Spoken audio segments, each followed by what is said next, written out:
அனைத்து உறவுகளுக்கும் வணக்கம். நாம் இன்றைய வீடியோவில் பார்க்க இருப்பது IPL 2025 ஆண்டு சுற்றுப் போட்டிகளின் 20வது போட்டியாக RCB மற்றும் மும்பை இந்தியன்ஸ் அணிகளுக்கு இடையிலான போட்டியானது மும்பை இந்தியன்ஸ் அணியினுடைய சொந்த மைதானமான மும்பை வான்கடே ஸ்டேடியத்திலே இடம்பெற உள்ளது.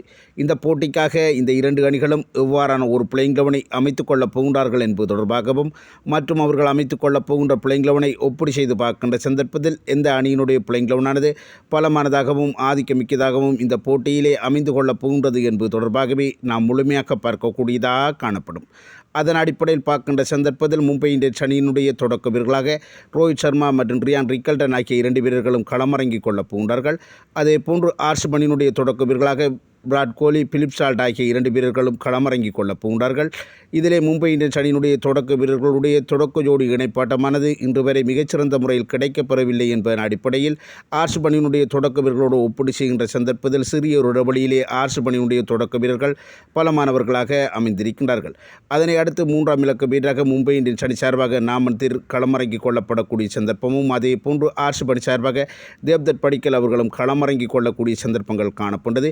இருப்பினும் இந்த IPL 2025 ஆண்டு சுற்றுப் போட்டிகளை பொறுத்தவரையில் தேவ்தத் படிக்கல் அவர்களுடைய பெறுவர்கள் மிகச்சிறந்த முறையில் கிடைக்கப்பெறவில்லை என்பதன் அடிப்படையிலும் நாமந்தர் இறுதியாக விளையாடிய போட்டியிலே மிகச்சிறந்த துடுப்பாட்ட பெறுவேற்றினை வெளிப்படுத்தியிருப்பதன் அடிப்படையிலும் இந்த இடத்திலே மும்பை இந்தியன்ஸ் அணியினுடைய ஆதிக்கம் உயர்வான இடத்தில் காணப்பட்டது.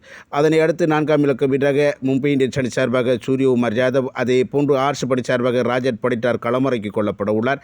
இதன் அடிப்படையில் பார்க்கின்ற சந்தர்ப்பத்தில் இந்த இடத்திலே எவ்வாறு பார்த்தாலும் சூரியகுமார் யாதவ் அவர்களுடைய ஆதிக்கம் உயர்வான இடத்தில் காணப்பட்டாலும் அவருடைய பெறுவரானது தொடர்ச்சியான முறையில் கிடைக்கப்பெறவில்லை என்கின்ற குற்றச்சாட்டு காணப்பட்டது.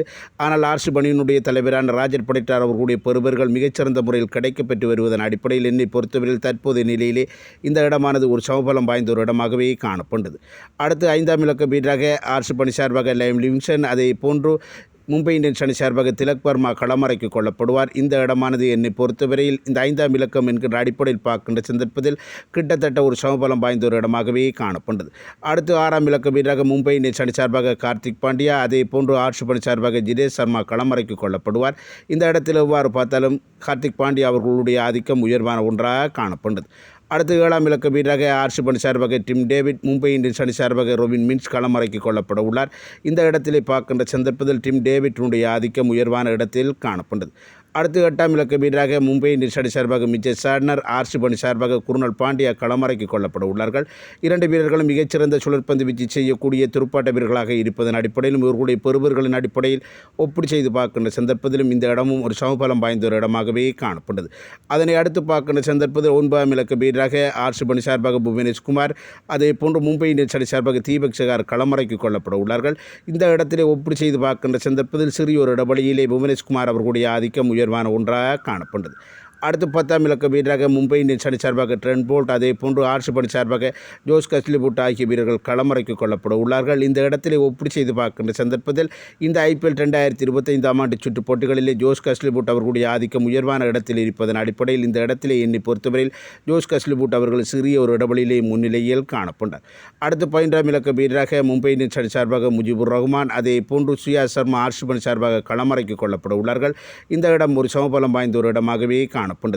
அடுத்து அஸ்வானி குமார் பந்து வீச்சு செய்கின்ற சந்தர்ப்பத்தில் மும்பை இந்தியன்ஸ் அணி சார்பாக இம்பேக்ட் பிளேயர் என்கின்ற முறைமையிலும் RCB அணி சார்பாக இம்பேக்ட் பிளேயர் என்கின்ற முறையில் ஜாஸ்தியால் அவர்களும் களமிறக்கிக் கொள்ளப்பட உள்ளார்கள். சிறிய ஒரு இடைவெளியிலே ஜாஸ்தியால் அவர்களுடைய ஆதிக்கம் உயர்வான ஒன்றாக காணப்பட்டது. மொத்தத்திலே இந்த இரண்டு அணிகளுடைய வீரர்களை ஒப்பீடு செய்து பார்க்கின்ற சந்தர்ப்பத்தில் தரமான வீரர்களாக காணப்பட்டார்கள். மிகச்சிறந்த துடுப்பாட்ட பரிசை மிகச்சிறந்த பந்து வீச்சு கட்டமைப்பினை கொண்டமைந்ததாக காணப்பட்டது. இருப்பினும் RCB அணியுடைய வீரர்களுடைய பெறுவர்கள் ஓரளவு ஜொலித்திருக்கின்ற சூழ்நிலையில் இந்த மும்பை இந்தியன்ஸ் அணியினுடைய வீரர்களுடைய பெறுவர்கள் மிகச்சிறந்த முறையில் கிடைக்கப்பெறவில்லை என்கின்ற குற்றச்சாட்டின் அடிப்படையில் இந்த RCB அணியினுடைய பிளேயிங் லெவன் கட்டமைப்பானது சிறிய அளவிலே ஒரு பலமானதாக அமைந்திருக்கின்றது என்பது எனது எண்ணம். இது தொடர்பான தங்களுடைய கருத்துக்களை கமெண்ட் செக்ஷனில் தெரிவித்துக் கொள்ளுங்கள். மற்றபடி வீடியோக்கு லைக் பண்ணுங்க, கமெண்ட் பண்ணுங்கள். நன்றி, வணக்கம்.